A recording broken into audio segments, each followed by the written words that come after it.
بەنسبەت مامۆستایانی مانگرتووی سلێمانی دیارەکە ئێوە زانن کە حکوومەتی هەرێمی کوردستان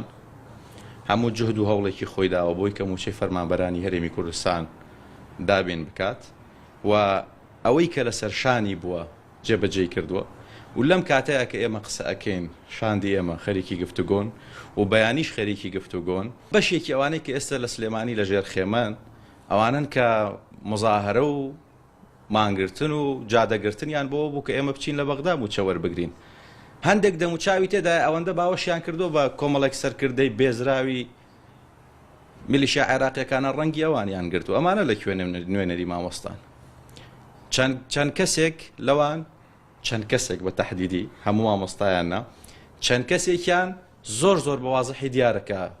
بۆچی ئەم کارەکەن و بۆ کێیەکەن و لەلای ئێمە و لەلای خەڵکی کوردستانیش ئەوان نیەتیان دیارە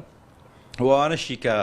بەشێکیان بە ناوی پشتگیری و پاڵپشتیەوە لایەنە سیاسیەکان بە خۆتە زانی دیسان دەسوەرە دەنام بابەتە بۆ لێدان لە حکوومەتی هەرێمی کوردستان ئەچەند عەرزی خۆیانەکەن لەوێ خۆیانە نوێنن لێدوانەدەن و لە کاتێکە دێتە ڕۆژی حەق و حساب کەسیان لە ساحە وجودیان نییە بێن بەرامبەر بە شاندی باڵا و شاندەکانی حکوومەتی فیدراڵ داوای حەقی موچەخۆران و فەرمانبەرانی هەرێمی کوردستان بکەن. و لە کۆتاییشە ئێمە ئەم سیناریۆیانەمان بینیوە پێشتر بەشێکیان کاندی دەبن بۆ پەرلەمان بەشێکیان لیست دروستەکەن بەشێکیان حزب دروستەکەن و لەسەر شانی هەست و سۆزی خەڵکی فەقیر و هەژار و مامۆستای ڕەنجکێش کە بەیانی زوو ئەچێت دەرس بە قوتابیەکانی ئەڵێتەوە لەسەر حسابی ئەمانە خۆیان دەوڵەمەند دەکەن و لە پۆستێکی باڵای ئەم وڵاتەیە خۆیانە بیننەوە. بۆیە ئینسان هەر کارێکی کرد پۆستی وەرگرت پلەی وەرگرت دەوڵەمەند بوو عیب نییە بەڵام بەڕێگەیەکی مەشروع و بە ویژدانەوە